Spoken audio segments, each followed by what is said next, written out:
Terrorists strike again. A bomb kills 3 people at Frankfurt airport. The hijacked pilot talks at gunpoint. We'll be dead men if you try to rescue us. The World Airlines warn Greece we're coming to inspect security. Beaten up but still defiant at 97. And a father's demand, find the drug pusher who killed my son. Good evening. With the world's attention still focused on the Middle East hostage crisis, there's been another act of terrorism, this time at one of Europe's busiest airports. A powerful bomb exploded at midday in the passenger terminal of Frankfurt airport, and 3 people were killed. 2 of them were children. 28 people were injured.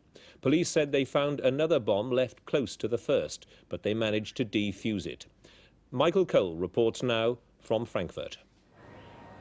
There was no warning. The bomb had been placed in a wastebasket near people, including families with young children, checking in for holiday and business trips. The crack of the explosion was followed by a momentary silence, and then immediately the cries and screams of injured people needing help. Despite fears of a second bomb, and one was discovered which failed to explode, ambulance teams and a mobile medical unit moved in to tend the injured and remove the dead. These pictures were shot somewhat hurriedly by a camera crew who'd just flown into Frankfurt. It's the continent's biggest airport, which shares its runways with the United States Air Force, whose base is close to the passenger terminal. American medical teams helped evacuate the wounded. It's not clear what the bomber's motive was, whether the attack is connected with the TWA hijack or is another outrage linked to German left-wing extremist groups like the Red Army faction who have bombed American and other NATO installations in recent months. Whoever eventually admits responsibility for the bombing, its effect is that a baby and a young child, totally innocent and oblivious of Middle Eastern or Western European politics, have been murdered together with an adult by an unseen hand for an unknown cause. Sorry about the breakup on some of those pictures there. There still seems no end in sight to that other act of terrorism in the Middle East. The hijackers of the TWA jet have allowed the crew to talk to newsmen for the first time since they were seized 6 days ago. And the captain, John Testrake, has warned the American government not to try to rescue the hostages. The crew were kept on board the plane when the last of the passengers were transferred to secret hiding places in Beirut 2 days ago. An American reporter who spoke to Captain Testrake from the airport control tower this afternoon asked him if he thought a rescue attempt was advisable. No, there are many men on this aircraft, and it's not any better plane now than it was before. What kind of condition are you in, and what kind of condition are the other members of the crew in, Captain? Oh, we're in excellent condition. They've been treating us quite well. We have plenty of food and water. Earlier, the captain, his first officer and flight engineer had spoken to a television crew, leaning out of the window of the flight deck. Behind them, a hijacker with a gun. Asked then about a rescue attempt, Captain Testrake said, "I think we'd all be dead men if they did try, because we're continually surrounded by many, many guards." And he had a message for his family. "The Lord has taken very good care of us so far. He's seen us through some very trying times, and he'll see us through to the end." Then the first officer, Philip Maresca, came to the window, and he too had a message for his family. "They can worry a little," he said, "but not too much. Our treatment has been tolerable." And there was another message from the flight engineer, Christian Zimmerman. "Tell my wife," he said, "everything's okay. We're surviving." President Reagan has said he can't order retaliation against the hijackers because he'd be sentencing the hostages to death. And the body of the one hostage to have been killed has been flown home. Robert Steedham was the only American serviceman on the plane when it was hijacked 6 days ago. From Beirut now, Keith Graves. Once again, the hijackers were calling the shots, ensuring that while the politicians argue to try and find a way out of this affair, a worldwide audience would see how impotent a superpower can be. A small group of journalists were sent for. They were covered by 2 gunmen from the aircraft. Another gunman in the cockpit made his presence felt, and throughout the brief chat that followed, kept a gun to Captain Testrake's head, frequently prompting him. The captain confirmed that the passengers were no longer on board. he thought they'd been taken to a safe place. After warning what would happen if a rescue attempt was mounted, he sent a moving message to his wife and family and perhaps to his fellow countrymen. The Lord has taken very good care of us so far, and he will see us through to the end. After the co-pilot and engineer had sent messages to their families and described conditions on board as tolerable, another gunman made it plain that enough had been said. With the confirmation from the crew that the original hijackers have gone, it's not clear just who is on board. Senior officials of Amal, the Shiite Muslim organization, come and go. Whoever it is, they seem quite content for now to sit it out, while elsewhere pressure mounts on Israel to free their 700 imprisoned comrades. An Israeli gunboat appeared offshore during the day, visible to the gunmen and to Amal militiamen who seemed oblivious to the fact that it wisely stayed out of range. Its presence did little to ease the tension. It was nothing more than a gesture. Israel has said it did not violate international law by taking onto its territory the 700 Lebanese prisoners whose release the hijackers are demanding. Now Israel and the United States both seem to be pinning their hopes on an appeal from the International Red Cross to release the men. That would allow Israel to do so without appearing to give way to terrorist blackmail.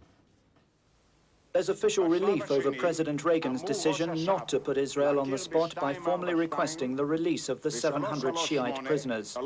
Politicians had feared such an American request would have forced Israel to free them, giving the world the impression of surrender to terrorist blackmail.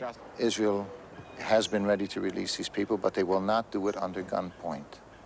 And that's a lesson that has to be driven home to the people out there. I mean, the people in Lebanon who are holding the hostages now. Today, Prime Minister Shimon Peres waited for the expected formal approach by the International Red Cross about the prisoners, now that Israel holds the key to resolving the hostage crisis. But under no circumstances is the Red Cross prepared to act as mediator in the negotiations for the release of Israel's Shiite prisoners or the American airline hostages in Beirut. What the Red Cross is willing to undertake, though, is supervise the simultaneous release of prisoners and hostages in Israel and the Lebanon. The official approach to Israel is expected within the next 24 hours, after a meeting in Washington between the leader of the Red Cross and President Reagan. The first move, as Red Cross officials have regularly undertaken in the past, is to check conditions in which the Shiite prisoners are held, to ask Israel what plans it now has to release them. The American government's position tonight is still not to give in to the terrorists and risk more attacks on other American targets. President Reagan is under pressure from some quarters to order military action, but he's ruled that out. He was speaking shortly after the body of one of the hostages was flown home. It has been an all too familiar scene these past 2 years. American dead returned from Lebanon. This time, Navy diver Robert Steetham being given a hero's welcome in front of his family. Robert Dean Steetham was killed by criminals who singled him out for death because he carried with pride among his papers the information that he was a member of the armed services of the United States of America. A surviving brother is still in the Navy, another is about to join. Then a somber phone call to the dead man's mother, with President Reagan ensnared in the same trap as Jimmy Carter during the Iranian hostage crisis.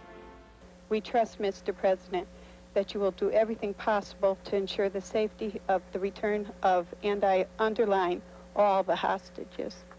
Mrs. Devon, let me tell you that there isn't anything that is more on my mind, and we are doing everything we can in constant communication with others and other governments, people closer at hand to that. And the prime consideration is the lives of all those people, and to not inadvertently do something that further endangers their lives. But believe me, I'm doing a lot of praying myself. Okay, Mr. President, I do thank you for calling.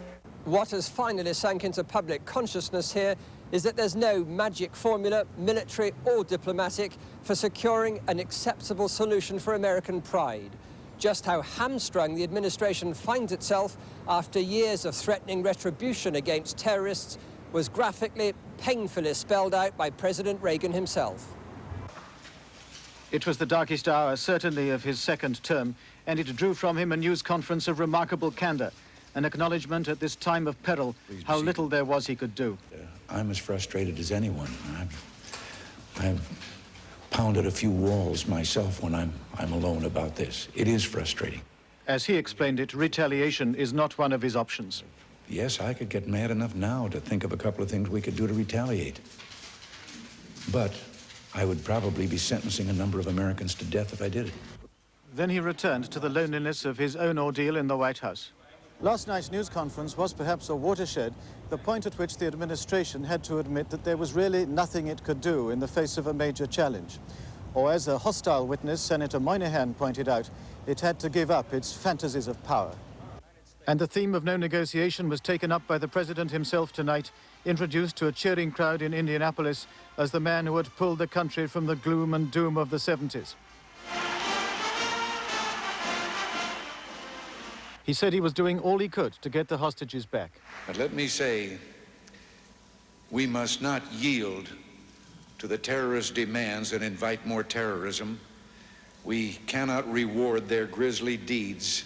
We will not cave in.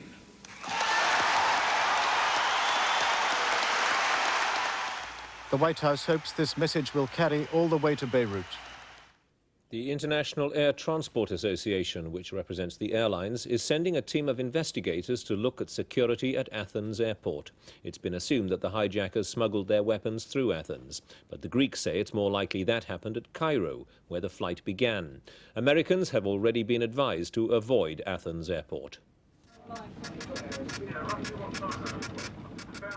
A message of concern from IATA, who've just sent this telex to the Greek authorities. IATA say they're dispatching a team of security experts to Athens next week to investigate what went wrong. The airlines have been at odds with the Greeks over the efficiency of Athens airport security. Passengers leaving Heathrow for Athens today by the Greek airline Olympic were hoping security there had been improved since the hijacking. I hope that they've learned a lesson, and by the time we get there, that things will be a lot more tight as far as security, and that more precautions will be taken than have been taken in the past. I feel that probably the security will be much greater in Athens now than it has been in the past, and I feel fairly comfortable. Try not to think too much about it, but it's a risk you take wherever you go, and I don't think security at Athens is any worse than anywhere else. In Athens tonight, there was no sign of a travel boycott. Police were active on the airport aprons and runways. And a policeman, ostentatiously carrying a machine pistol, patrolled the corridors of the arrivals building. The Greek authorities bitterly resent the charge that they cannot secure the country's major entry point. They claim the complaints are designed to sabotage the present tourist boom. But direct access to parked aircraft was easy at an unguarded cargo gate just a few yards away. Athens airport is shared by major airlines, and across the airfield by the United States military aircraft, which have their own secure area to supply bases in Greece. The relationship between a socialist Athens and a Reagan Washington has always been difficult. Now the government here feels that the Americans are picking a soft target for their orchestrated criticisms because the United States is impotent to help the Beirut hostages. At the same time, the Greek Prime Minister, Mr. Papandreou, flush with his recent election success, feels that he can threaten retaliation against all and any American interests in Greece. And now the rest of today's news. Police say experimental video recordings of soccer violence have helped them catch troublemakers. Today, the Football Trust, which gets money from pools promoters, said it was giving £500,000 to clubs for the installation of closed-circuit television at their grounds.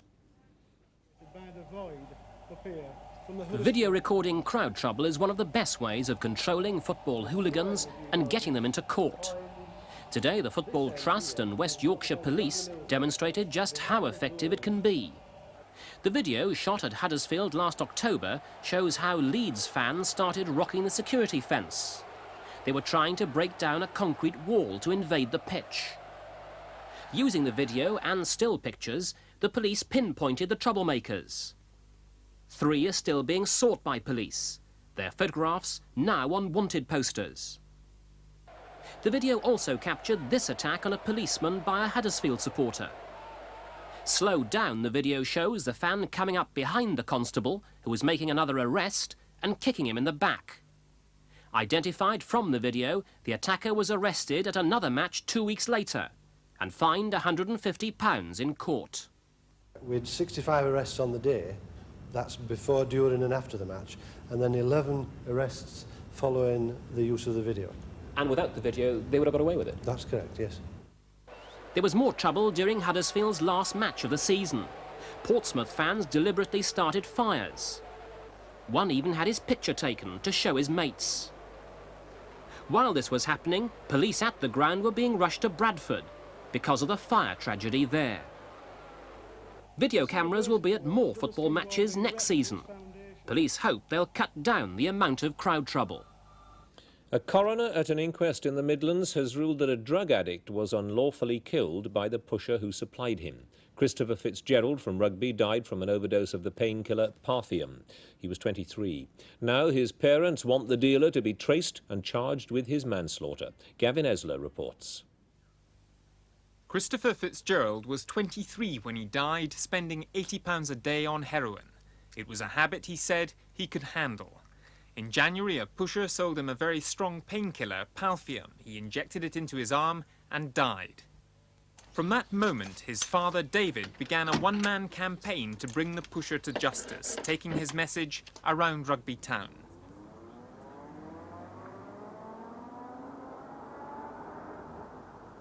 He asked local shopkeepers to place posters in their windows appealing for information.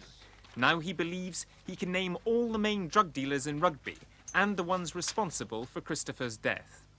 This is not a question of suspecting. I actually know they've done this. And as a father, what other way do I do it? If I went about it in an illegal way, then it's a lot worse. At the moment, I'm trying to do this completely legally. I know they had the drugs. I know they killed my son. David Fitzgerald has begun naming drug dealers publicly in posters, warning people to beware of them. More names will follow, he says, and he hopes that soon police will charge someone with his son's manslaughter. Until then, his lonely campaign will go on. Customs officers in Essex have seized cannabis worth around £2 million. It was brought into Britain at Felixstowe on a cargo boat from Holland and then transferred to a van. The cannabis, in slab form and probably from Afghanistan, was hidden in cans of tar to throw dogs off the scent. Customs men watched the whole operation and finally intercepted the van in Colchester. 6 people are now being questioned. Police in London are searching for a gang of 4 men who beat up and robbed a 97-year-old woman. Mrs. Ethel Mabel survived the attack only because the men fled when a neighbour called at her home to offer to do her shopping. Mrs. Mabel, who's almost blind and partially deaf, had been gagged and beaten. They threw me on the bed, tied up my feet at the ankles, tied up my knees, and another one was winding long strings of sticky plastic tape around my mouth. They gave me a terrific bang in my eye like that every time. I didn't tell them what they wanted. The raiders got away with just £15 and Mrs. Mabel's wedding ring, which they wrenched from her hand. British Telecom have made even more money than they'd expected, £1,480 million. That's £500 million more than last year and better than the directors had forecast. BT were privatised last November. A select committee of MPs has called on the coal board to review the cases of nearly 700 miners sacked during the strike. They want to make sure the dismissals were fair. 400 redundancies have been announced at the Timex factory in Dundee. The company makes computers for Sinclair Electronics and also makes Sinclair pocket televisions. Average earnings rose by 9.4% in the year to April. It's the fastest rise in average pay for more than 2 years. According to the latest opinion poll, support for the alliance has fallen. The Marplan poll in tomorrow's Guardian shows Labour 1 point up at 36, the alliance at 32 and the Conservatives at 31. A horse gave birth to a zebra today, and the mother and her unlikely baby are both doing well. James Wilkinson explains. It's unmistakably a zebra, even if the horse which has been carrying it for the last year thinks it's one of her own kind. Scientists implanted the fertilized egg of the zebra into the horse to learn more about how pregnancy works. Many horses miscarry in pregnancy. This research may help prevent this. Other combinations have been tried. Several horses have given birth to donkeys using the same technique. But it's the first zebra in Britain born this way and only the second in the world. Apart from learning more about why pregnancy in horses sometimes goes wrong, there is another side to this story. Scientists may be able to use the horse as a surrogate mother, giving birth to rare animals facing extinction. The bonding between the two is quite normal. The mare doesn't recognize its offspring has stripes. When it's 6 months old, the zebra will go back to London Zoo. A prize of £50,000 is being offered to the next British athlete to set a world record in this country. The last time it happened here was 12 years ago. British track and field competitors have set world records recently, but always abroad. The only other condition the sponsors are imposing is that the record success is shown on television.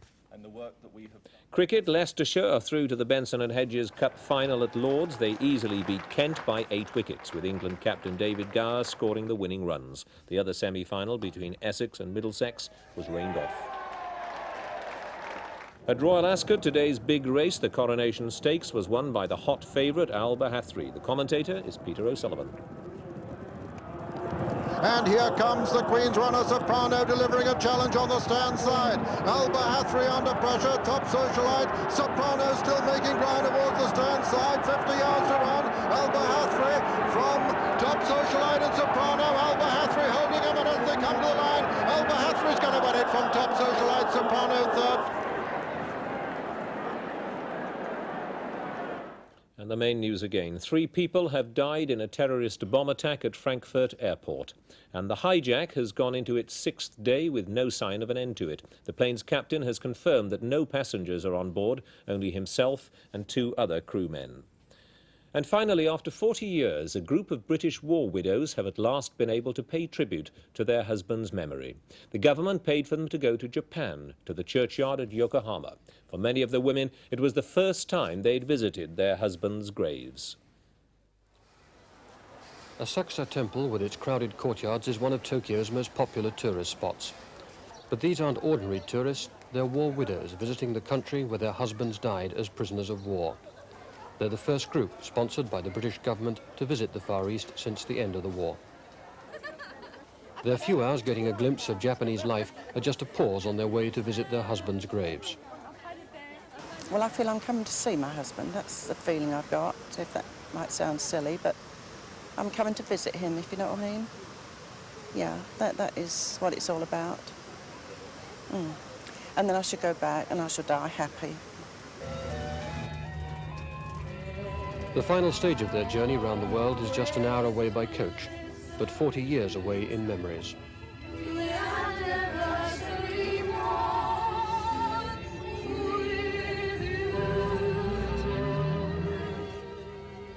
The journey is costing them £200 each. The other £1,300 is being put up by the government, part of a 5-year programme being run by the British Legion.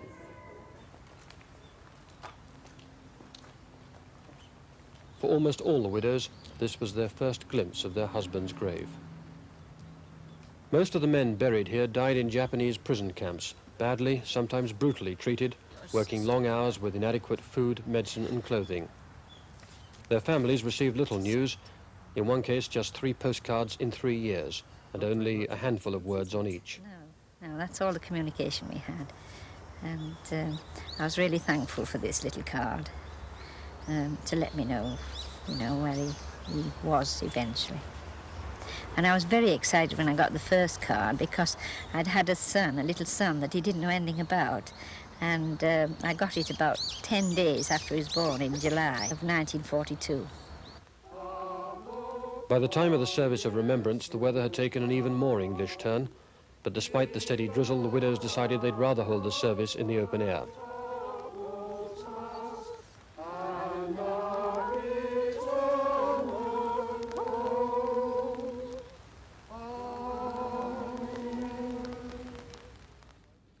And that's it for now. Newsnight is on BBC Two at 22:11, but from me, good night.